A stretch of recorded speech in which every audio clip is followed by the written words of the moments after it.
The family process that I chose for my presentation on is rules. A rule regulates and directs family life. Each family has different sets of rules depending on where they came from, social concepts that they're from, what rules each parent decided to make when they came together. But each family has different rules, but all rules have like similar structures. One thing that affects rules in a family is social norms. And a social norm is a belief in a culture that prescribes certain behaviors. So, for example, a social norm can come from your community or your neighborhood or the school that you go to. One part that influenced my family is religion. And one thing about that is that we were taught to keep the Sabbath day holy, so we weren't allowed to hang out with friends on Sunday. And this is the same for a lot of my friends in my neighborhood and who went to my school. So we all had that same rule, so it didn't seem like we were missing out on much because we all weren't allowed to hang out on Sundays, which I thought was interesting and pretty cool. And so rules emerge by bringing in different rules on both sides of a relationship. So like a mom and a dad. And they have to learn how to negotiate those rules to create rules that they want for their family. I called my mom and asked her what rules that they negotiated in our family. And one is when my dad was a kid, his mom made him eat whatever she made. He had to eat whatever was on his plate. And in my mom's family, if they didn't like the food, then they didn't have to dish it up, because why eat food that you don't like? And so in my family, they decided that we had to take one bite of a food that we didn't like. If we didn't like it, we had to take one bite and then we were good without eating it, which I thought was a funny way to negotiate, but it works. And another little example is that my mom wanted to create curfew for us, and her curfew was 11, and my dad thought 12 midnight was okay. So they negotiated and made it 11:30. And there are 8 purposes of rules. There are 8 purposes, which are accountability, boundaries, distance regulation, resource allocation, rules of responsibility, implementation, expectations, violation. That's it. And so then they all have different little things about them. So for accountability, growing up in my family, we're held accountable to do our chores each Saturday. And if we didn't do those chores, then we weren't allowed to hang out with friends. And I feel like that has taught us how to stay accountable just for everything growing up.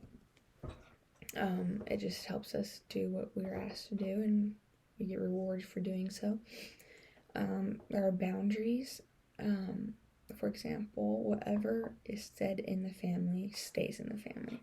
This is something that my parents implemented growing up because all my siblings were the same age, and it's very easy for us to talk to our other friends and tell them funny stories about our siblings, but we needed to keep whatever was said in the family inside the family. The next is distance regulation. Sometimes it's better to be closer to your family, or sometimes it's better to be distanced from your family. And distance regulation helps figure out what is best. Then next is resource allocation. That's figuring out how to divide up scarce resources. In my family, my parents taught me how to divide up my money. As a young kid, whenever I got new money, they taught me how to divide it into savings, spending, and tithing. We had a little bank, and what I have, I graduated from the little bank. I have this little can for my spending money, this little jar for my tithing money, and then I have another bank for my savings. So I still do that rule growing up, dividing up my resources. And then rules of responsibility, that's how they figure out who's in charge of what situation. Like if a parent is in charge of one situation, the other's in charge of another, or if they work together. And then next is implementation. That's how you go about a rule. Like in the book, it says that one rule is that we need to do your homework after school, but like the other rule is how much time you need to work on that homework or what questions you need to do. There's just another step to that rule. Next is expectations. Again, in the book, it says like if you're good at one thing, you still have to do this other thing. Like there's no expectation. Sometimes there are expectations, I guess.